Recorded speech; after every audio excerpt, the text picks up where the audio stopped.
नमो नमः. नमो नमः. आपण खूप दिवसांनी भेटतो आहे. दिवाळीचा आनंद सगळ्यांनी लुटलेला आहे.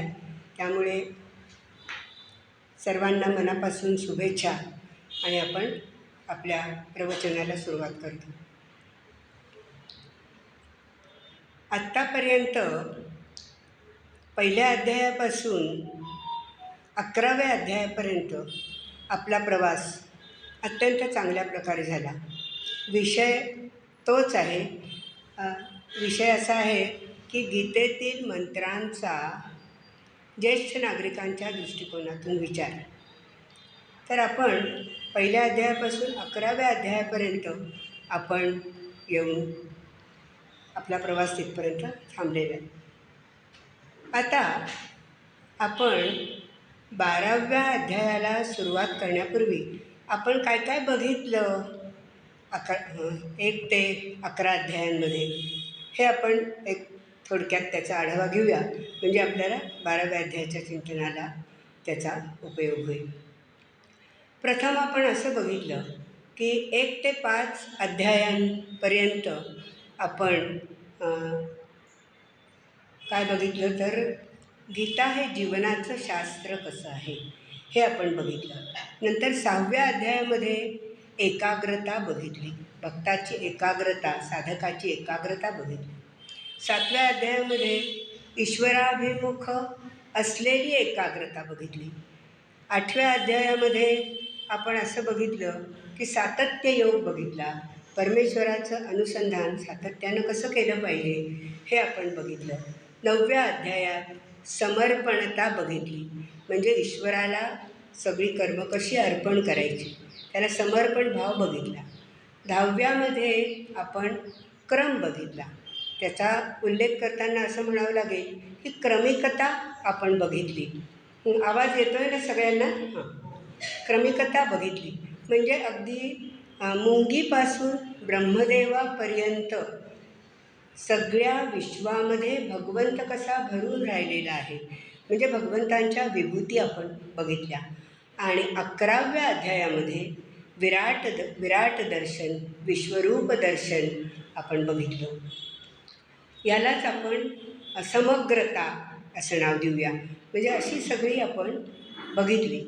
तर गीता ही कशी आहे, अशाच अशी संपूर्ण भगवद्गीता म्हणजे सर्व शास्त्रांचं शास्त्र, सर्व विद्यांची विद्या, सर्व कलांची कला असलेली ही भगवद्गीता मनुष्याला त्याच्या आध्यात्मिक पूर्णावस्थेची म्हणजे परमपुरुषार्थाची जाणीव करून देऊन संसारात भांबावून गेलेल्या जीवाला एक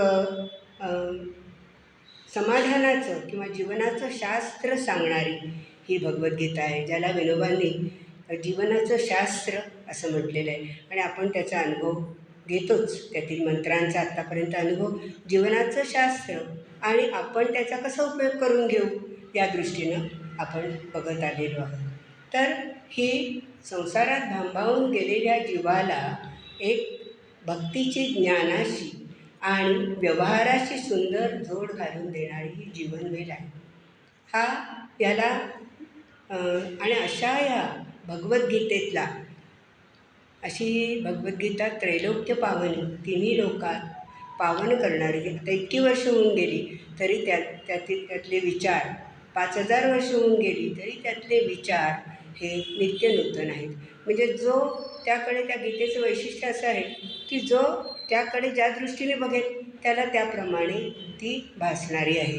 अशी ही भगवद्गीता. आणि त्यातला भक्तियोग हा जो 12वा अध्याय आहे हा म्हणजे एक पावन करणारा, पवित्र तीर्थक्षेत्र झालेला असा हा 12वा अध्याय. म्हणजे संपूर्ण गीताच कुठेही म्हणजे कुठलाही श्लोक कमी करावा असा वाटत नाही किंवा कुठेही सगळी गीताच पवित्र आहे. परंतु तरी काही अध्याय हे तीर्थक्षेत्र झालेले आहेत आणि त्या तीर्थक्षेत्रापैकी एक असलेला हा 12वा अध्याय आहे. ही साक्षात भगवंताच्या मुखातून आपल्याला माहिती आहे की गीता महात्म्यामध्ये श्लोक आपण तो बघितलेला आहे मागे गीता महात्म्यातला की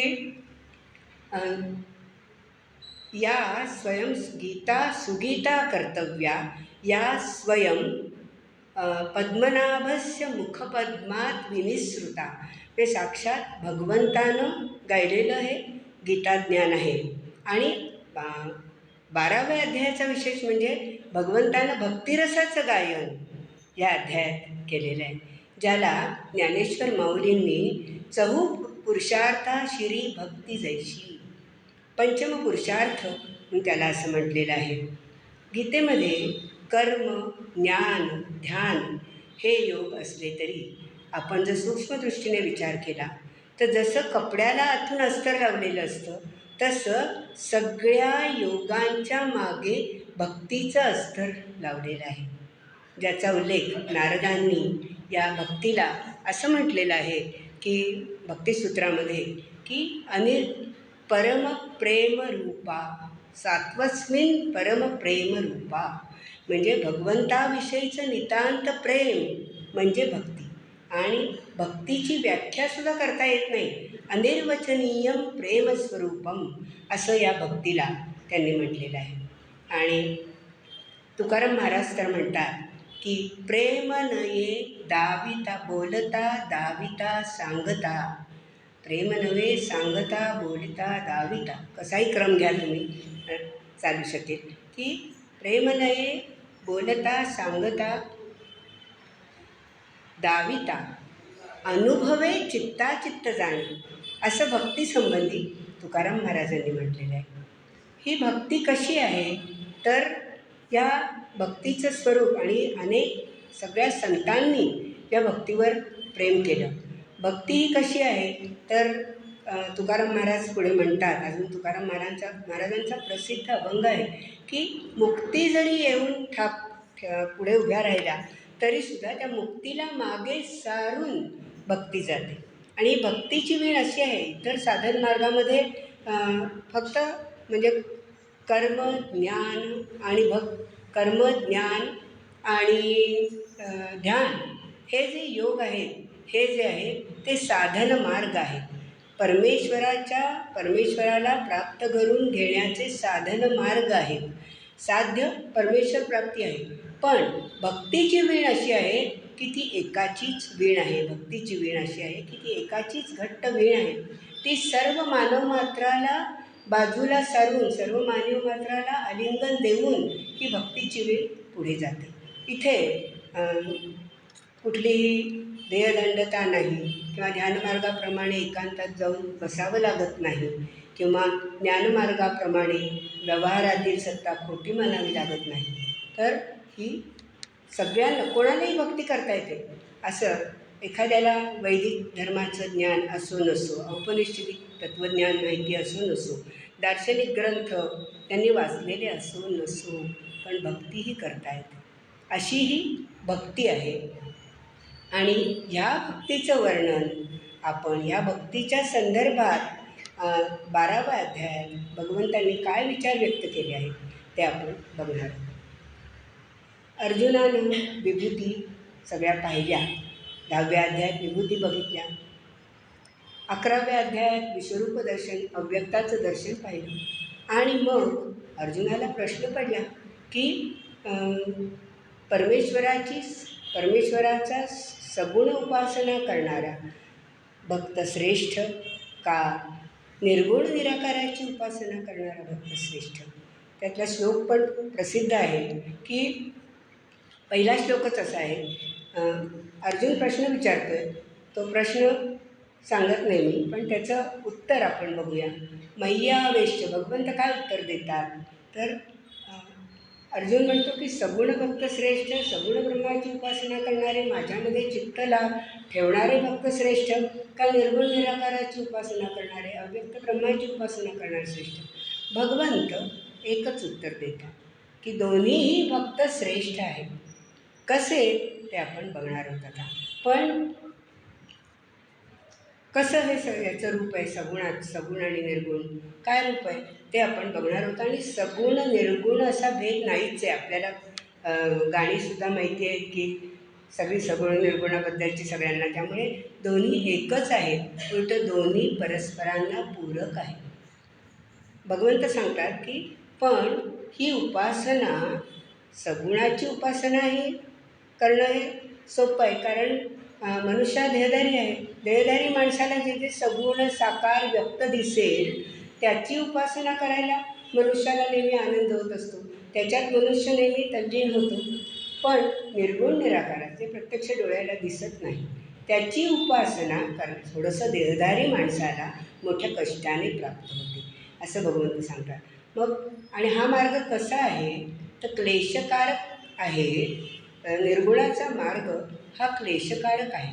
पण हा जरी क्लेशकारक मार्ग असला, या मार्गात कष्ट असले तरी ही उपासना 2 प्रकारे करता येते. ही 2 प्रकारे कुठल्या प्रकारे? 2 प्रकारे. तर एक ध्यान मार्ग आहे आणि एक विज्ञान मार्ग आहे. हे त्याच्याबद्दलचं आपलं चिंतन आहे ते आपण आता बघूया की ध्यानमार्गाच्याद्वारे कसं करता येतं. तर आपल्या सगळ्यांना ध्यानाचं महत्त्व, ध्यानाची माहिती आहे. काही जण ध्यान करत पण असतील. तर हा मार्ग ध्यानमार्गसुद्धा कसा क्लेशकारक आहे आणि विज्ञान मार्गसुद्धा क्लेशकारक कसा आहे. आणि म्हणूनच मग ज्ञानेश्वर माऊली काय म्हणतात ते पण आपण बघणार आहोत की ध्यानमार्ग म्हणजे या ठिकाणी आपणच आपला गुरु असतो. एका विशिष्ट चिन्हावर लक्ष केंद्रित करून अगदी आत शिरणं, ध्यान लावून बसणं प्रत्येकाने अनुभव घेतला असेल आणि तो किती आपल्याला साध्य होतो हे प्रत्येकाला मनोमनी माहिती आहे. कारण ते करणं, तेवढं ध्यान लावणंसुद्धा अवघड आहे. आणि तर याच्यामध्ये आपणच आपला गुरु असतो, आपणच आपला मार्गदर्शक असतो. या ध्यानमार्गामध्ये काही सिद्धी प्राप्त होतात, पण त्या सिद्धीत मनुष्य अडकून पडण्याची शक्यता असते आणि त्यामुळे त्याची प्रगती खुंटते. उदाहरण आपल्याला माहिती आहे, शुक्राचार्यांचं उदाहरण प्रसिद्ध आहे. शुक्राचार्यांना सिद्धी प्राप्त झाल्या होत्या, पण त्या सिद्धीतच ते अडकून राहिल्यामुळे त्यांनी असुरांना प्रबल केलं, असुरांना महत्त्व दिलं, असुरांचा उदो केला आणि सज्जनांना त्यांनी संकटात टाकलं. तसंच आपल्याला सगळ्यांना माहिती आहे की रावण कसा स्वनाशास कारणीभूत झाला हे पण आपल्याला माहिती आहे. आणि म्हणून या ध्यान मार्गातली उपासनासुद्धा कठीण आहे. भगवंत या ठिकाणी हा मार्ग क्लेशकारक आहे हे सांगताना ध्यानमार्गातल्या कठीण गोष्टीसुद्धा विशद करून सांगतात. मग विज्ञान मार्गात काय आहे तर या विज्ञान मार्गात सुद्धा वस्तूचं, एखाद्या घटनेचे बाह्य संदर्भ सगळे दूर करावे लागतात. आणि विज्ञानाचा मार्ग म्हणजे काय? संशोधनाचा मार्ग. हा संशोधनाचा मार्ग स्वीकारत असताना म्हणजेच आपल्याला माहिती आहे की भगवंतापर्यंत पोचायला मायेची अवतरणं सुद्धा दूर करावी लागतात. तोच विज्ञान मार्गात तेच करावं लागतं. आता उदाहरणार्थ बघा, पण हे विज्ञान मार्गानं संशोधन करणं, आत जाणं आणि बाह्य पापुद्रे सगळे काढून टाकणं आणि आत शिरणं संशोधन, पण हे दुधारी शस्त्र आहे. उदाहरणार्थ आपल्या सगळ्यांना माहिती आहे अणुविभाजनातून झालेला अणुबॉम्बचा शोध. हा अणुबॉम्बचा शोध हा काही वेळेला संहारकही ठरू शकतो. हे बघितलेलं आहे आपण अणुबॉम्बच्या स्फोटामुळे की हा संहारक होतो, विश्वविघातक होतो आणि त्यामुळे हा दोष या मार्गात येतो. आणि हे हळूहळू ही उपासना करत असताना काय होतं, माणसाचा देहाभिमान नष्ट झालेला नसतो. मी शरीर आहे ही भावना त्याच्या मनात असते आणि त्यामुळे त्यामुळे बाकीचे विषयांशी त्याचा संबंध येतो. त्या विषय आवडायला लागतात, विषयांचं चिंतन त्यांच्या मनात सतत चालू होतं आणि म्हणून हा मार्ग पण क्लेशकारक आहे. म्हणजे दोन्ही मार्गांनी जरी निर्गुणाची उपासना करता येत असली तरीसुद्धा विज्ञान मार्ग आणि ध्यान मार्ग हे क्लेशकारकच आहेत. कारण त्यांनी प्राप्त होणारं कष्टदायक आहे. सामान्य माणसाला जितकं सोपं होईल, सगुण व्यक्त साकारात त्याचं मन रमतं, सगुणात त्याचं मन रमतं आणि त्यामुळे सामान्य माणसाला सगुणाचा मार्ग हा जास्त चांगला वाटतो, जो निर्गुणाचा वाटत नाही. आणि म्हणूनच ज्ञानेश्वर माऊली म्हणतात की योगाचिया वाटा निघाला जो त्याला काय, योगाच्या वाट्याला श्रमच जास्त आहेत त्याला. योगाच्या वाटा निघाला, त्याला दुःखच त्याच्या वाट्याला आलं. त्याच्या वाट्याला दुःखाची या वाटा, असं ज्ञानदेव माऊली म्हणतात.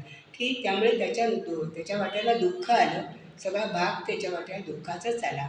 आणि ह्याच्यामध्ये अशा प्रकारे निर्गुणाची उपासना करण्यामध्ये इतके क्लेश आहेत की ते मरणापेक्षाही जास्त वाटतात. आणि या मार्गामध्ये रोज नित्य नवी लढाई आहे. आणि त्यामुळे निर्गुणाचा मार्ग हा क्लेशकारक आहे. आणि म्हणून सगुणाच्या मार्गाने गेले असताना काय होतं, तर जे भक्त ये तू सर्वाणी कर्माणी, 12व्या अध्यायातला 6वा मंत्र आहे, ये तू सर्वाणी कर्माणी मयी संन्यस्य मत्पराः. जे सर्व कर्मे जे लोक मला अर्पण करतात, आणि त्यांचा मी काय करतो, अनन्येव योगेनं, त्यांची अनन्य भक्ती पाहून मी त्यांचा जे माझं ध्यान करतात त्यांची अनन्य भक्ती पाहून मी त्यांचा या मृत्यूरूपी संसार सागरातून उद्धार करतो. तुम्हाला सगुण आणि निर्गुण हे परस्पर पूरक कसे आहेत यासाठी आपण दोन उदाहरणं घेऊया. सगुणाची भक्ती सामान्य माणसाला का श्रेष्ठ वाटते, तर बघा, सगुणाचा मार्ग हा जास्त चांगला, असं भगवंत म्हणजे क्लेशकारक नाही आहे. दोन्ही मार्गानं मिळणारं श्रेय हे एकच आहे, परमेश्वर प्राप्ती. ध्येय गाठणं त्यांनी शक्य आहे, पण कठीण मार्गाचा माणसं अवलंब करत नाही. आणि म्हणून सगुण आणि निर्गुण. आता सगुण म्हणजे कसं आणि निर्गुण म्हणजे कसं ते आपण बघूया. उदाहरणाने आपण ते स्पष्ट करूया, म्हणजे जास्त आपल्याला ते स्पष्ट होईल. दोन्ही एकरूप कसे आहेत, परस्पर पूरक कसे आहेत. आणि म्हणून भगवंत अर्जुनाला सांगतात शेवटी की तू बाबा सगुण अस किंवा निर्गुण अस, पण भक्त अस म्हणजे झालं, असं भगवंत त्याला सांगतात. तर आता सगुण भक्ती करताना आपण मगाशी बघितलं की सगुणावर आपलं प्रेम जडतं, अव्यक्तावर जडत नाही.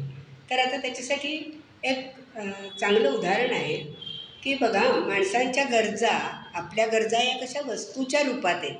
सगळ्यांनी विचार करण्यासारखा प्रश्न आहे हे की सगळ्यांच्या गरजा वस्तूच्या स्वरूपात असतात.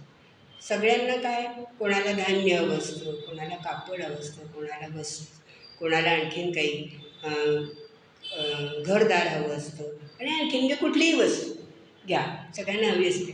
पण वास्तविक बघता मी कापड देऊन अमुक गोष्ट घेऊ शकते, म्हणजे मी धान्य देऊन कापड घेऊ शकते किंवा कापड देऊन धान्य घेऊ शकते. पण माणसाच्या गरजा याच्यापेक्षा जास्त असतात. त्याला त्यांनी कापडही नको असतं, धान्यही नको असतं, त्याला घर हवं असतं. मग हे सगुण झालं.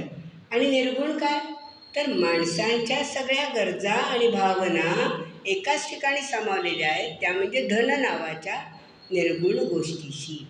आणि म्हणून धन हे त्याचं व्यापक स्वरूप झालं. सगुणात ही ग्राह्यता आहे, पण निर्गुणामध्ये व्यापकता आहे. तसंच दुसरं उदाहरण देता येईल आपल्याला. बघा,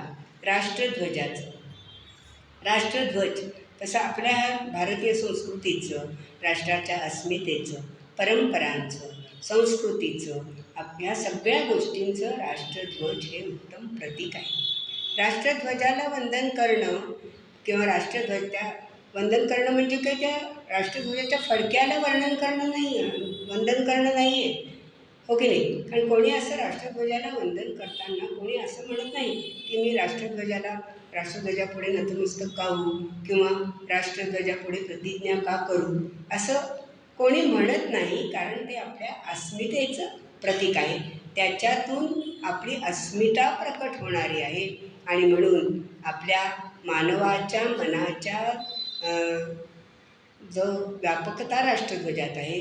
पण राष्ट्रध्वजाला वंदन करणं, राष्ट्रध्वजाबद्दल प्रेम व्यक्त करणं, त्याच्यापुढे उभं राहून प्रतिज्ञा करणं, ही गोष्ट काय आहे, तर ही त्या राष्ट्रध्वजाचं सगुण साकार रूप आहे. अशा रीतीने सगुण आणि निर्गुण एकमेकात मिसळून गेलेले आहेत, ते वेगळे दाखवता येत नाही. आणि म्हणूनच भगवंत म्हणतात की सगुण ब्रह्माची उपासना जे करतात ते त्यांना ती सोपी जाते. मग भगवंत पुढे आपल्यापुढे हे परमात्म तत्त्व इतकं उदार आहे की भगवंत आपल्याला सांगतात की अथ चित्तम, बघा अथ जे 9 पासून 12व्या अध्यायातले 12पर्यंत श्लोक आहेत, त्या एकापेक्षा वरचढ अशा पायऱ्या आहेत. श्रेष्ठ, श्रेष्ठतर आणि श्रेष्ठतम.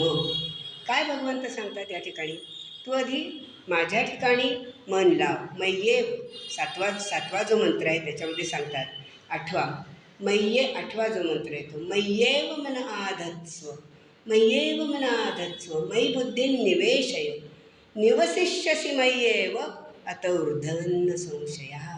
ऊर्ध्वन्न संशया म्हणजे माझ्या ठिकाणी आधत्स्व, म्हणजे आज्ञा केली आधत्स्व, माझ्या ठिकाणी मन ठेव, माझ्या ठिकाणी मन लाव, माझ्या ठिकाणी बुद्धीला पण स्थापन कर. आणि असं तू जेव्हा करशील तेव्हा तू माझ्यामध्येच निवास करशील. अत ऊर्ध्वम म्हणजे यानंतर तू माझ्यामध्येच निवास करशील, माझ्यामध्येच राहशील, मलाच येऊन मिळशील, यात शंका नाही. पण पुढे ज्या त्या पायऱ्या सांगितल्या आहेत त्या भगवंताच्या उदारतेचं, भगवत तत्त्व किती उदार आहे. आपल्याला फक्त त्याच्याप्रमाणे वागायचं आहे एवढंच भगवंत आपल्याला सांगतात. बघा आता त्या पायऱ्या कशा आहेत. अथ चित्तम समाधातून न श्लोक म्हणजे मंत्र आपल्याला म्हणावंच लागणार आहे, श्लोक म्हणावंच लागणार, त्याच्याशिवाय आपण पुढे नाही जाऊ शकत. आणि हा छोटासाच अध्याय पण साक्षात याला म्हटलं आहे भगवंतांनी अमृताची धार, अमृतमधुर असा अध्याय आहे. काय काय याच्यातलं सांगू, म्हणजे अक्षरशः एका तासात हे गुंफणं खरोखरी कठीण आहे खूप. पण माझ्याकडून मला जेवढा प्रयत्न करता येईल तेवढं सांगते. राहिलेलं आपण पुढच्या वेळेला सुद्धा बघू शकतो. तर अथचित्तं समाधातुं न शक्नोषि मयि स्थिरम् अभ्यासयोगेन ततो मामिच्छाप्तुं धनंजय.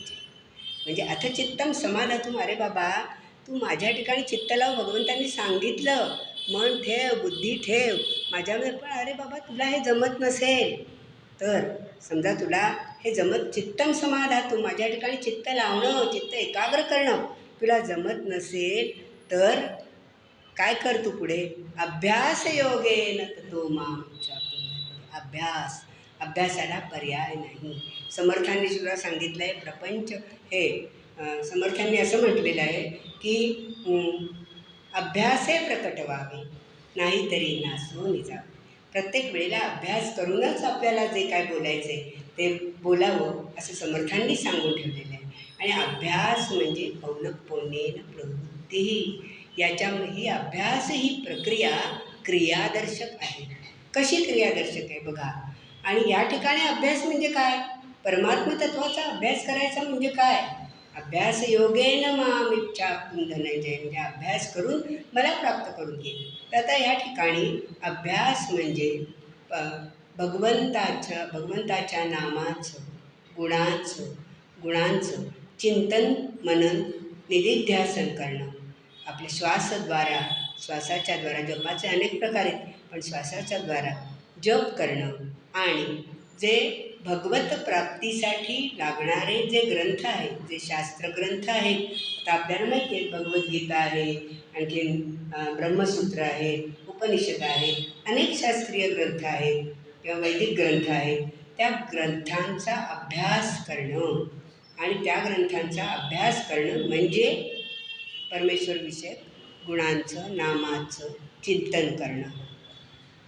असा अभ्यास योगेन ततो मामिच्छाप्तुं धनंजय. अभ्यासाच्या द्वारा मला तू हे धनंजया, हे अर्जुना तू मला प्राप्त करून घे. आणि तेही तुला शक्य नसेल, पुढे बघा पुढची पायरी बघा. म्हणून मी जे मगाशी शब्द वापरले की श्रेष्ठ, श्रेष्ठतर आणि श्रेष्ठतम अशा ह्या पायऱ्या आहेत त्या.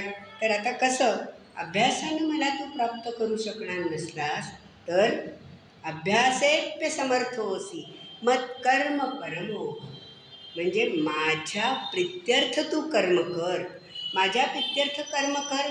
म्हणजे काय? आता याचा अर्थ बघा की शरीर, मन आणि वाणी यांनी जी कर्म होतात, म्हणजे आपण एखाद्या पतिव्रता स्त्रीचं उदाहरण घेऊ किंवा आपलं उदाहरण घेऊ.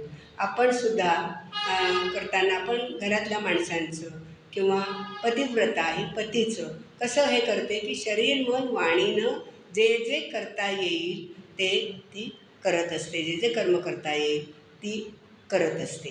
तर त्यांनी मत्कर्म परमो भव, माझ्यासाठी कर्म करणारा. म्हणजे तुला जे करायचं आहे ना, यज्ञ, तप, दान, हे तू माझ्यासाठी कर. यासाठी 9व्या अध्यायातला प्रसिद्ध श्लोक आहे, आपण तो मागे पण बघितला होता, तो प्रत्येक ठिकाणी उपयोगी पडणार आहे. इथले 26 आणि 27वा श्लोकसुद्धा फार महत्त्वाचा आहे. पत्रं पुष्पं फलं तोयं यो मे भक्त्या प्रयच्छति तदाहं भक्त्युपरुतमश्नामी प्रयतात्मना.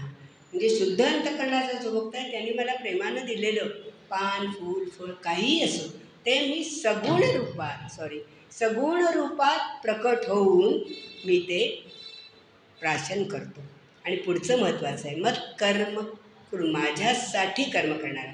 म्हणजे आपण यत करोशी यत अश्नासी, 27वा श्लोक, यत करोशी यत अश्नासी यत जुहोसी ददासी यत तपस्यसी कौंतेय तत्कुरुष्व मदर्पण. म्हणजे तू जे कर्म करतोस, जे काय रोजचं सकाळी उठल्यापासून संध्याकाळपर्यंत जे काय तू कर्म करतोस, काही करत असशील, वाचन, खाणं पिणं काही, म्हणजे किंवा सेवा कोणाची, हे जे तू कर्म करतोस ते अश्नासी, जे तू धातूचा अर्थ आहे संस्कृतमधल्या खाणे, की जे तू खातोस, जे काही जेवण करतोस, जे काही खातोस, किंवा त्याचा अर्थ उपभोग घेणे असाही आहे. संस्कृतमध्ये वेगवेगळ्या याचे म्हणजे अनेक अर्थ असतात, तर आपण संदर्भाप्रमाणे ते अर्थ घ्यायचे असतात. तर जे काही खातोस, जे दान देतोस, जे हवन करतोस, जुहोशी, आणि शेवटी काय सांगितलं आहे, जुहोशी ददासी आणि तपस्यसी, जे काही तू तप करतोस ते सर्व तू मला अर्पण कर. हे मत्कर्म परमो भव. याचा अर्थ हा आहे, मत्कर्म परम, शरीर, मन, वाणीनं होणारं कर्म मला अर्पण कर. म्हणजे हा तो भाव आहे. आणि मग तू काय होशील, मदर्थमपि कर्माणि, पण मदर्थमपि कर्माणि कुर्वन् सिद्धी भवांसि. अशा प्रकारे हे मदर्थ कर्म आहे, तदर्थ कर्म आहे, असं त्याला वेगवेगळी नावं आहेत. कर्मयोग आहे, हा बुद्धियोग आहे, समत्वयोग आहे, ही वेगवेगळी त्याची कर्मयोगाचीच नावं आहेत. की असं तू जर करशील मदर्थ कर्म, मत समर्पण कर्म, हे जर केलंस तर तुला सिद्धी प्राप्त होईल. सिद्धी म्हणजे काय? परमात्मा स्वरूपाची प्राप्ती तुला होईल. आणि अरे बाबा, तुला हेही करता येत नसेल तर तू काय कर, अथैतदप्यशक्तोसी. अथैतत म्हणजे हे जरी करायला तू अशक्त, म्हणजे शकधातूचा अर्थ असा आहे की समर्थ असणे, आणि अशक्त म्हणजे ते तू करू शकत नसशील, असमर्थ असशील, तर मद्योगमाश्रिता, माझा आश्रय घेऊन, माझ्या प्रित्यर्थ, तोच भाव थोडंसं वेगळ्या याच्यात सांगितलं आहे. आश्रय घेऊन राहणे आणि कर्म करणे दोन्ही खरं म्हणजे एकच आहे, पण या ठिकाणी जो भाव आहे तो माझा आश्रय घे, हा भाव थोडासा वेगळा आहे. आणि कर्म करण्यामध्ये भाव वेगळा आहे, अर्थ एकच आहे की तू माझा आश्रय घेऊन कर्म कर. आणि माझा आश्रय घेऊन कर्म करत असताना सर्व कर्म फलत्यागम ततः कुरु यतात्मवान. यतात्मवान, मन इंद्रिय मला अर्पण करून, म्हणजे यतात्मवान म्हणजे मन इंद्रिय ही जिंकून घेऊन, यत धातू प्रयत्न करणे, प्रयत्नाने मन आणि इंद्रिय हे सगळं जिंकून घेऊन तू काय कर, तर सर्व कर्म फलत्यागम, सर्व कर्माच्या फळांचा त्याग कर. पण तोच हेतू आहे ना इथे, यद अश्नासी यद करोशी यद जोशी, याच्यामध्ये काय आहे, सर्व कर्माच्या फळांचा त्यागच आहे. की हा त्याग केल्यानं तुला सर्व कर्मफळांचा त्याग हा श्रेष्ठ का आहे, तर त्यामुळे तुला शांती मिळणार आहे. म्हणून पुढे ज्या पायऱ्यांचं जे एका श्लोकात बांधलेलं आहे समीकरण, ते असं आहे की श्रेयो हि ज्ञानमभ्यासात ज्ञानात ध्यानौ विशिष्यते, ध्यानात कर्मफल त्यागस, त्यागात शांतिरनंतर. श्रेय म्हणजे कल्याणकारक. एक कठोपनिषदातला श्रेयवरून आठवलं. फार सुंदर श्लोक आहे की श्रेयश्च प्रेयश्च मनुष्य मेतौ, तौ संपरित्य विवनत्ति धीरा, श्रेयो हि धीरोभि प्रेयसो वृणीते, प्रेयो मंदो योगक्षेमात वृणीते. म्हणजे माणसाच्या पुढे श्रेय आणि प्रेय या गोष्टी आल्या. श्रेय म्हणजे आपण अनेक वेळा बघितलेले आहे की कल्याणकारक, आणि प्रेय म्हणजे परमार्थाच्या दृष्टीने उपयोगी गोष्टी, आणि प्रेयस म्हणजे काय, तर प्रेयस म्हणजे ऐहिक उपभोगाच्या सगळ्या वस्तू आपण ज्या उपभोगतो, त्याचा उपभोग घेतो त्या गोष्टी. तर ह्या दोन्ही श्रेय आणि प्रेय माणसाच्या पुढे प्राप्त झालेलं असताना बुद्धिमान माणूस कशाची निवड करेल, तर बुद्धिमान माणूस श्रेयाची निवड करेल, प्रेयाची निवड करणार नाही. आणि जो मंदबुद्धीचा आहे तो प्रेयसालाच धरून बसेल, असं या ठिकाणी म्हटलेलं आहे. तर इथे श्रेयस म्हणजे कल्याणकारक. काय श्रेय आहे, तर सर्व कर्म फळांचा त्याग हा श्रेयस्कर आहे, आणि त्या त्यागामुळे शांती मिळणार आहे. आणि म्हणून कुठलीही ह्या ज्या पायऱ्या आहेत की ध्याना कुठल्याही काही मर्म न जाणता केलेल्या अभ्यासापेक्षा ज्ञान हे श्रेष्ठ. ज्ञानापेक्षा ध्यान, ध्यानापेक्षा सर्व कर्मांच्या फळांचा त्याग. का सर्व कर्मफळांचा त्याग महत्त्वाचा आहे, कारण तो भगवंताला अर्पण केला जातो, त्याच्यात समर्पण भावना आहे, आणि भगवंताला अर्पण जे केलं जातं भगवंताशी ते जोडलं जातं, आणि त्यामुळे हा त्याग या सर्वांपेक्षा श्रेयो हि ज्ञानमभ्यासात, ज्ञानात ध्यानम ध्यानात कर्मफल त्यागात शांतिरंतर. यामुळे शांती मिळणार आहे. जे दुसऱ्या अध्यायात आपण बघितलं, एषा ब्राह्मी स्थिती, शेवटचा श्लोक, एषा ब्राह्मी स्थिती पार्थ नैनाम प्राप्य विमोह्यती. ते जे बघितलं की या स्थानावरून तू स्थित्वाश्चांत कालेपी न विमोह्यती, म्हणजे अगदी शेवटच्या काळीसुद्धा तुला आठवण होईल आणि त्या ठिकाणावरून तू कधीही परतू शकणार नाहीस. असं ते परमधाम, ते जिथे शांती आहे ते तुला मिळेल, असं या ठिकाणी भगवंत सांगतात की हे श्रेष्ठ आहे. मग असा हे जर सगळं सर्व कर्मफळांचा त्याग श्रेष्ठ आहे, तर पुढे नकळतच मग असा त्याग करणारे भक्त कोणते, कारण त्या भक्ताची लक्षणं काय, भक्तोत्तमाची, हाही ज्ञानचक्षून पुढे आपला प्रश्न उभा राहतो. आणि ती 13व्या श्लोकापासून, याच अध्यायातला छोटासा अध्याय, 13व्या श्लोकापासून 19, अनेकांचा पाठही असेल की 13व्या श्लोकापासून 19व्या श्लोकापर्यंत भक्तोत्तमाची लक्षणं सांगितली आहेत. आणि ती भक्तोत्तमाची लक्षणं बघत असताना आपण नंतर ती भक्तोत्तमाची लक्षणं बघून झाल्यावर आपण भगवद्गीतेत आत्तापर्यंत आलेली जी बाकीची लक्षणं आहेत त्याच्यात आणि याच्यात काही साम्य आहे का, हे आपण बघणार आहोत. आता बघूया किती बघून होतं आहे ते आत्ता, कारण इथला नियम आपण 6:30ला बंद करावं लागेल आपल्याला, 5:30ला सुरू केल्यावर. ठीक आहे, होईल तेवढं आपण बघूया, बाकीचं पुढच्या वेळेला. तर आता या भक्तोत्तमांच्या लक्षणं, ही लक्षणं म्हणजे हे 39 गुण आहेत बघा. 39 मोजले आपण तर प्रत्येक 39 गुण आहे. सर्वांचा आढावा घेणं शक्य नाही आहे, पण काही जी महत्त्वाची आहे, बरीचशी मी घेणारच आहे आणि त्याचा विचार आपण करणारच आहोत. तर आता ही भक्ताची लक्षणं म्हणजे काय आहे, हा एक एक गुण म्हणजे हिऱ्याला पाडलेला पैलू आहे. हिऱ्याला पाडलेला पैलू कसा, तर बघा, हिऱ्याला जितके पैलू अधिक तेवढी त्याची चमक अधिक, हे आपल्या सर्वांना माहिती आहे. आणि मग अशा सगळे गुण एकत्र केले आणि त्यांचा अलंकार बनवला तर तो परमेश्वराला अर्पण करता येतो. आणि अशी ही गुणांची संपत्ती ज्याच्याजवळ आहे त्याला भगवंताची प्राप्ती लवकर होते.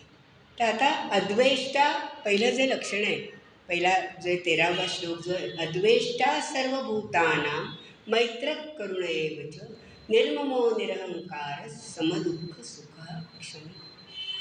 बघा, अद्वेष्टा म्हणजे कोणाचे अर्थ तर थोडासा सांगावं लागणार आहे, पण त्याच्याबरोबर इतर गोष्टी आपण विवेचन करणार आहोत, कारण त्याच्याशिवाय आपण पुढे नाही जाऊ शकत. अद्वेष्टा सर्वभूतान, सर्व भूतांच्या बाबतीत सर्वभूतानाम अद्वेष्टा असा अन्वय आपण करू शकतो की सर्व भूतांच्या सर्व प्राणीमात्रांच्या बाबतीत, म्हणजे अगदी मगाशी आपण बघितलं मुंगीपासून ब्रह्मदेवापर्यंत कुठल्याही प्राण्याचा द्वेष न करणं अद्वेष्टा. आणि असं जर केलं, मत्सर न करणं, द्वेष न करणं, तर आपोआपच मैत्रीची भावना निर्माण होऊ शकते. मैत्र करुण एवच, आणि अकारण करुणा, आणि पुढचा गुण आहे क्षमी. क्षमी म्हणजे काय, तर अगदी आपला अपराध करणाऱ्याला सुद्धा क्षमा करणं. उपकारीषु यः साधु तस्य को गुण, साधुत्वे तस्य को गुण, अपकारीषु यः साधु स साधु सद्भिः उच्यते.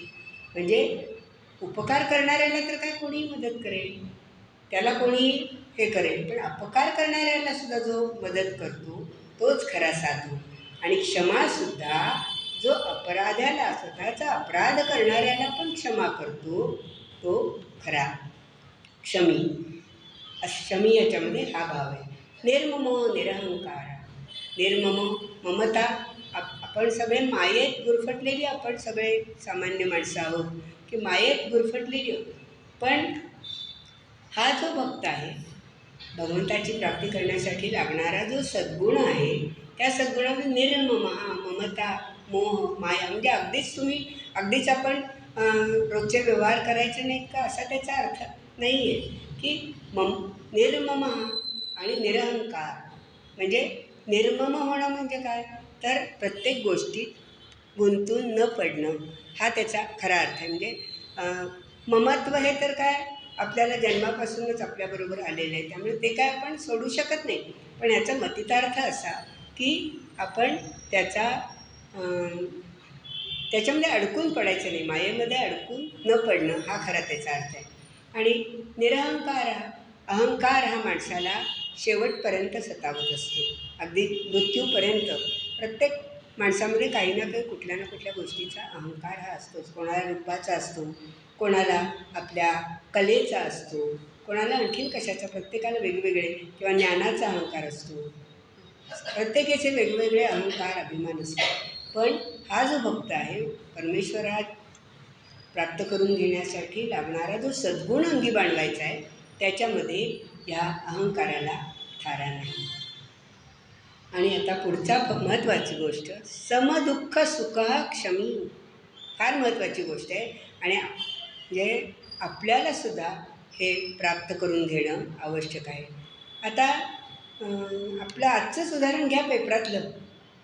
सुख दुःख हे कसं, काही वेळेला सुख दुःख हे व्यक्तिसापेक्ष असतं, काही वेळेला ते परिस्थितीजन्य असतं.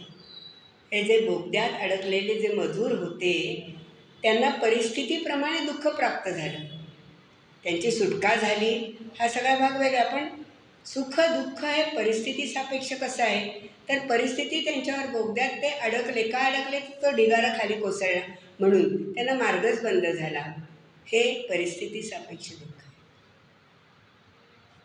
सुखदुःखासंबंधीची कल्पना म्हणजे माणसाचं आयुष्य आहे, सुखस्यानंतरम दुःखम, दुःखस्यानंतरम सुखम. हा चक्र नेहमी क्रम माणसाच्या आयुष्यात सतत चाललेला असतो, अगदी रोजच्या जीवनामध्ये सुद्धा. म्हणून मेघदूतात सुद्धा म्हटलं आहे, नीचै गच्छत्युपरी दशाच चक्र नेहमी क्रमे. हे सुख आणि दुःख कसं आहे, चाकाच्या आरांप्रमाणे आहे, चक्रवत परिवर्तनते. सुख आणि दुःख चाकाच्या आराप्रमाणे, किंवा रहाटघाट झालं जोडलेलं.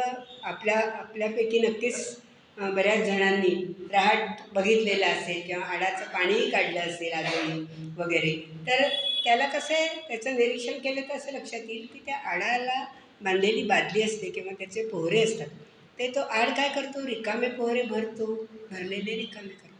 तसंच सुखदुःखाचं आहे की सुख आणि दुःख याचा पाठशिवणीचा खेळ माणसाच्या जीवनात चाललेला असतो. एक फार सुंदर सुभाषित आहे की सुखस्य दुःखस्य न कोऽपि दाता, सुखस्य दुःखस्य न कोऽपि दाता, परो ददाति इति कुबुद्धिरेषा, अहं करोमि इति वृथाभिमानः स्वकर्मसूत्र ग्रथितो हि लोकः. आपण दोष दुसऱ्याला देतो नेहमी. मला ह्याच्यामुळे सुख प्राप्त झालं किंवा दुःख, मला यांच्यामुळे दुःख झालं, असं केलं नसतं तर मला झालं नसतं. हा माणसाचा स्वभाव आहे की आपण दुसऱ्याला दोष देतो. पण हे चुकीचं आहे. कारण सुख दुःख किंवा मी हे केलं, अहंकार, हा जो अहम आहे हा सुद्धा चुकीचा आहे. कारण कुठलीही गोष्टी होणार ते होत असते. समर्थांनी म्हटलंय, होणार ते होऊन जाते, मनी मानव व्यर्थ चिंता वाहते. की या सगळ्या ज्या गोष्टी आहेत ते होणारच आहे. सुख आणि दुःख हे कोणीही आपल्याला देत नाही, त्याला कोणीही कारणीभूत आपला नसतो. आपणच आपल्या भाग्याचे हे आहोत. म्हणजे स्वकर्मसूत्र ग्रथितो हि लोका, स्वतःच्या कर्माच्या सूत्रांनी.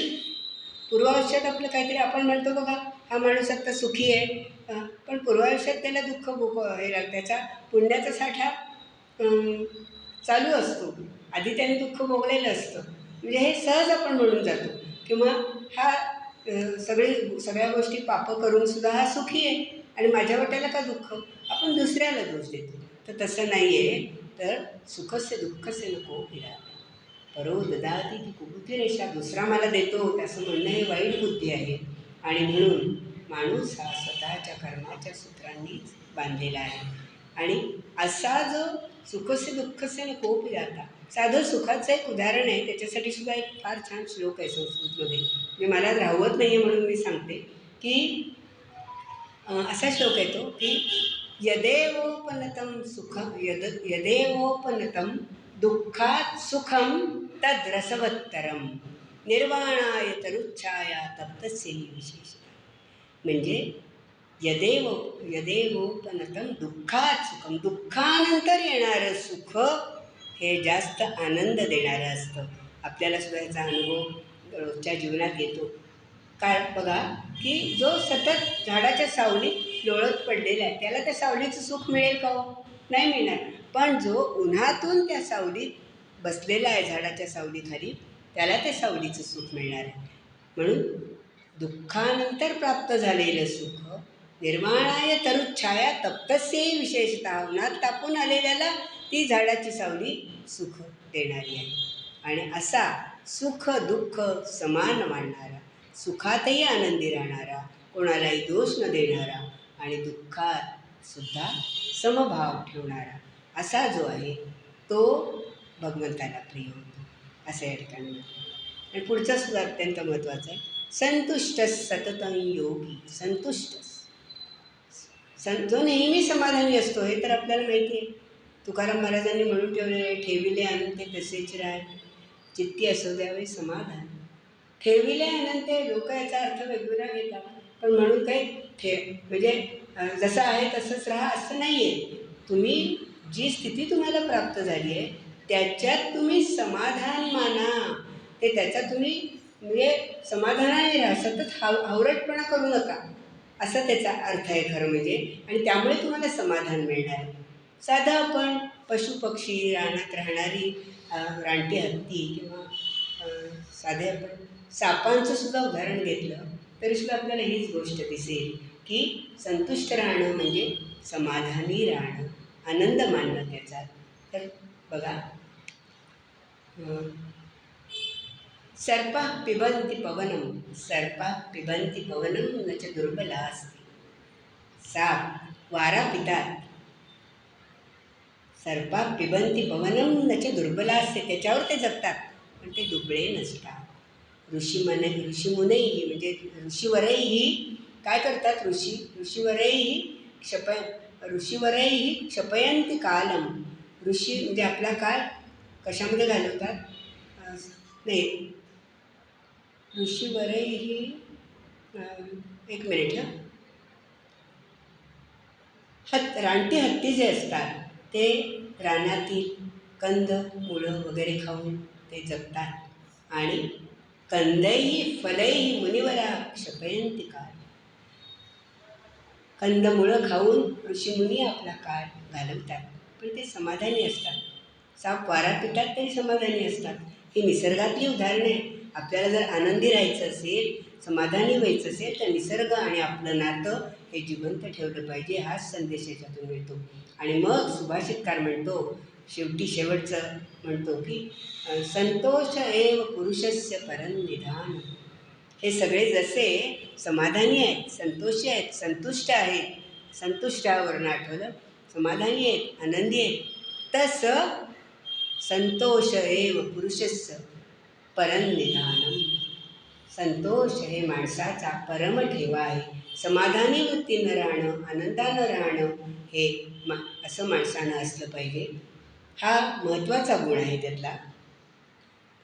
आणि सततं योगी यतात्मा दृढनिश्चय. सतत प्रयत्नानं दृढनिश्चयी असलेला, निश्चय त्याचा एक अभंग निश्चय असलेला, कधीही न मोडणारा, दृढ विश्वास परमेश्वरावर असलेला असा, आणि मलाच मन बुद्धी सगळं मला अर्पण केलेला असा जो भक्त आहे तो मला प्रिय. पुढचंही उदाहरण, पुढचाही हे फार महत्त्वाचं आहे की यस्मान नो द्विजते लोको. कितीतरी उदाहरणं याला देता येतील. यस्मान नो द्विजते लोको लोकान नो द्विजते जयः. जो लोकांना कंटाळत नाही, म्हणजे उद्वेग लोकांना ज्याचा वाटत नाही, आणि लोक ज्याचा, आणि ज्याला म्हणजे लोक ज्याला कंटाळत नाहीत आणि जो लोकांना कंटाळत नाही असा भक्त. अशी उदाहरणं कितीतरी आहेत आपल्याकडे. लोकमान्य टिळकांचं आहे, सावरकरांचं आहे, विवेकानंदांचं आहे. कितीही लोकांनी विरोध केला तरी त्यांना जे कार्य करायचं होतं, लोकमान्य टिळकांच्या आत्ताच लोकमान्यांच्या जीवनावरची सिरियल पण मध्ये आली होती, त्याच्यात पण आपण बघितलं. त्यामुळे ते उदाहरण ताजं आहे आपल्याकडे की लोकांनी कितीही त्रास दिला तरी ही माणसं उद्वेग त्यांना येत नाही, कंटाळत नाही. ते लोकांच्या हिताचाच उपदेश करतात. गीता रहस्यातून त्यांनी काय केलं लोकमान्य टिळकांनी, की सगळ्या लोकांना की कर्मयोगाचं आचरण करा. कर्मयोगाने काय प्राप्त होतं, तर ज्ञानमूलक भक्तिप्रधान कर्मयोग हे गीता रहस्याचं वैशिष्ट्य आहे. आणि तेच त्यांनी त्याच्यामध्ये सांगितलेलं आहे. हे सगळं लोकांसाठीच सांगितलेलं आहे. गीतेचा अर्थ वेगळ्या तऱ्हेनं त्यांनी लोकांसाठी सांगितलेलं आहे. लोकांनी कितीही विरोध केला. ज्ञानेश्वरांचं उदाहरण आहे, ते तर कायम सगळ्या ठिकाणीच आहे. तुकारामांचं आहे, सगळ्यांची संतांची उदाहरणंही त्यासाठी आहे. तर यस्मान नो द्विजते लोकान नो द्विजते जया. हर्षामर्ष. आमर्ष म्हणजे काय, तर मत्सर. याचा अर्थ असा आहे, नुसता मत्सर नाही, नुसता ऐकू येत आहे ना, हां, नुसता मत्सर नाही, नुसता द्वेष नाही, तर दुसऱ्याची होत असलेली उन्नती ज्याला सहन होत नाही असा त्याचा अर्थ आहे की तो अमर्ष. आणि असा हर्षानं पण हुरळून न जाणारा, दुःखानं पण न खचणारा, हर्षामर्ष भयोद्वेगैः मुक्तः, याच्यातून मुक्त झालेला जो आहे तो भक्त मला प्रिय आहे. म्हणजे दुसऱ्याची उन्नती ज्याला सहन होत नाही तो अमर्ष, असं नसावं, याच्यातून तो मुक्त असावा.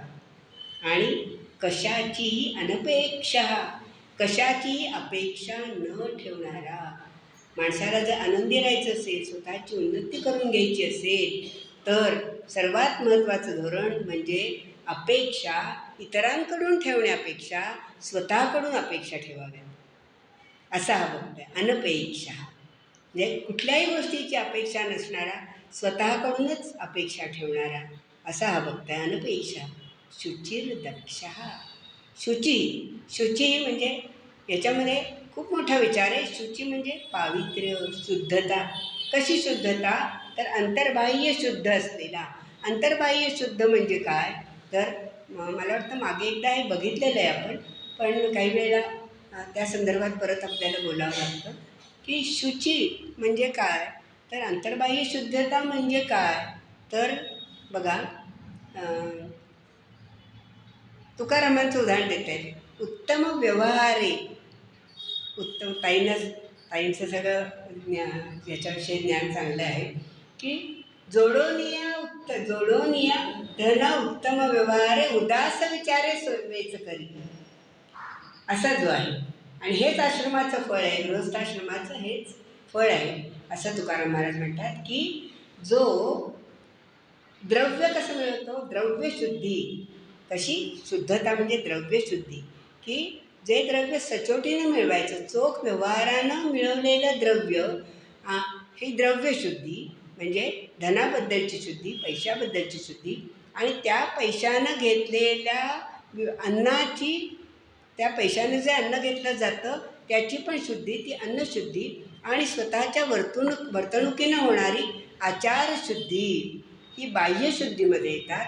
आणि अंतःकरणशुद्धी म्हणजे मनातील षडविकार, काम, क्रोध, लोभ, मोह, मद, मत्सर हे काढून टाकणं. दुसऱ्या आत्ता जे बघितलं आपण, आमर्ष वगैरे, हे जे द्वेष, हे या या गोष्टी काढून टाकणं म्हणजे शुची, अंतर्बाह्य शुची. अंतःकरणाची पण शुद्धता आणि बाह्य गोष्टींपासून मिळणारी. आणि आणि त्याच्यात आणखीन एक राहिलं, जलमृत्तिकेपासून, म्हणजे आपण अंगाला साबण वगैरे लावतो, पाण्याचा उपयोग करतो, त्याने होणारी शुद्धी, जलशुद्धी. अशा शुद्धीमध्ये या एवढ्या गोष्टींचा, 4 गोष्टींचा, आचारशुद्धी, द्रव्यशुद्धी, अन्नशुद्धी आणि जलशुद्धी असा तुमचा अंतर्भाव होतो. आणि अंतःकरणाच्या शुद्धीमध्ये त्याच्यामध्ये हे काम, क्रोध, लोभ, मोह, मत्सर हे नाहीसं करणं. 16व्या अध्यायात याला भगवंतांनी नरकाची द्वारं म्हटलेले आहेत. त्यामुळे हे आपल्यातून काम, क्रोध, लोभ, मोह, मद, मत्सर हे हळूहळू आणि आपण त्याच्यासाठीच हे मंत्र बघतोय. तर हे कामच आहे, म्हणजे निखळ कृती करणार आहोत. आता पूर्ण होणार नाही. निखळ कृती करणारा भक्त म्हणजे काय? निखळ कृतीचं उदाहरण परवाच मी रेडिओवर सकाळी ऐकत होते. म्हणजे तो निखळ कृती कशी हातून सहज घडून जाते आणि वृद्धांनी हे उदाहरण कसं आपण लक्षात ठेवलं पाहिजे, याच्यासाठी आपण तोच विचार करतो आहे ना. आणि म्हणून मला एकदम ते आत्ता आठवलं की मी धनंजय अवसरीकरांचं परवाच लागलं होतं सकाळी. तर त्याच्यात ते सांगत होते की अशी, म्हणजे रेल्वे स्टेशनवरून ते जात होते. तर रेल्वे स्टेशन वर तिकीट काढताना तिकीट विक्रीच्या इथे गर्दी होती खूप. तर ती गर्दी होती आणि एक मुलगा, रांगा होत्या, हां करेक्ट, रांग लागलेली होती. आणि पुढे एक मुलगा उभा होता आणि तो तिकीट चेकरशी वाद घालत होता. त्याला ते तिकीट चेकर, त्याच्याकडे पैसे नव्हते. ते तिकीट चेकरशी वाद घालत होता की मला तिकीट हवं आहे काय. तर त्याची अडचण सांगत होता की मला माझ्या वडिलांना बरं नाही आहे, ते भेटायला जायचं. पण कोणीही त्याला मदत करत नव्हतं. पण असा एक वृद्ध हे बघत होता खूप वेळ. आणि तो पुढे आला आणि त्या पटकन त्याला देऊन 20 रुपये दिले. काय, त्याला गावाला जायला फक्त 20 रुपये हवे होते आणि ते त्याच्याजवळ नव्हते. इतरांना कोणालाही सुचलं नाही, पण ते त्यांनी केलं. ही निखळ कृती म्हणजे ही निखळ भक्तीच आहे. आणि ती भक्ती त्या वृद्धांनी, म्हणजे वृद्धग्रस्तांनी केली. आणि म्हणून मला हे सांगावंसं वाटलं की असं अपेक्षा न ठेवता, त्यांनी काहीच अपेक्षा ठेवली नाही ना की मला काही मिळावं वगैरे काही. हे जे आहे ती कृती आपल्या हातून सुद्धा व्हावी. आणि म्हणून अनपेक्षा, शुची, दक्षा, नेहमी प्रत्येक गोष्टीत तत्पर असणारा, उदासीन. उदासीन याचा अर्थ उच्चास, अधिक आसीन. आसीन हे संस्कृतमध्ये वकाधबीचं रूप आहे. आपल्याला त्या खोलात शिरायचं नाही. म्हणजे बसलेला. उत आसीन म्हणजे उच्चासनावर बसलेला असा त्याचा अर्थ नाही. हा सरळ सरळ अर्थ झाला. म्हणजे त्याचा वरचा जो वाच्यार्थ जो आहे तो झाला. पण याचा अर्थ उदासीन म्हणजे याचा अर्थ असा आहे की उच्चासन, ज्याच्या विचारांची उंची जास्त आहे, ज्याच्या विचारांची खोली जास्त आहे, असा भक्त हा मला प्रिय आहे. आणि सर्वारंभ परित्यागी हा सर्वात महत्त्वाचा गुण आहे. सर्वारंभ परित्यागी, सरळ सरळ अर्थ, सर्व आरंभांचा त्याग करणारा. अरे सर्व आरंभांचा, सर्व कर्मांचा त्याग नुसता नाही, तर शरीरानं, मनानं, वाणीनं जे जे कर्म होतं त्या कर्माच्या कर्तेपणाचा त्याग करणं. म्हणजे मी केलं. भगवद्गीतेतच 3ऱ्या अध्यायात म्हटलं आहे 27व्या श्लोकात, अहंकार विमूढात्मा कर्ताहमिति मन्यते. अहंकार विमूढात्मा, अहंकारानं ग्रासलेला माणूस मोहित झालेला जो असतो, मूळ झालेला जो असतो, अविचारी जो माणूस असतो तो मी करताय असं म्हणतो. आणि या ठिकाणी सर्वारंभ परित्यागी, सर्व कर्तेपणाचा, मी हे केलं याचा त्याग करणारा भक्त भगवंतांना प्रिय आहे. मला वाटतं आपण इथपर्यंत हे करूया आत्ता, थांबूया भक्तांच्या लक्षणापर्यंत. आणि जे अजून पूर्ण आपलं झालेलं नाही, आपल्याला अजून बराच याचा विचार करायचा आहे. हां, पण विषयाची व्याप्ती बघता आपल्याला, कारण हा अध्याय छोटासा असला 20 श्लोकांचा, तरी तो भक्तिरसानं पूर्णपणे ओथंबलेला आहे. तर ह्या एवढ्या भक्तोत्तमाच्या लक्षणामध्ये आपण भक्तिरसानं आपण पण न्हाऊन निघूया. आणि आपण ह्या गुणांचा, ह्याच्यापैकी काही आत्ता जेवढे आपण बघितले, आपण 16व्या श्लोकापर्यंत बघितले, त्यातले पण काही मी परत सांगेन, म्हणजे त्यात सांगण्यासारखं खूप आहे. पण तेवढ्या याचा विचार आपण आत्तापर्यंत केला आणि त्या भक्तिरसात आपणही न्हाऊन निघूया. आणि इथे मी माझ्या वाणीला विराम देते आणि आपण आता गीतेची आरती करूया. आणि मग पुढच्या वेळेला आपण निश्चित बघू. 18 डिसेंबरला आहे माझं, 18 डिसेंबरला तेव्हा आपण करूया परत.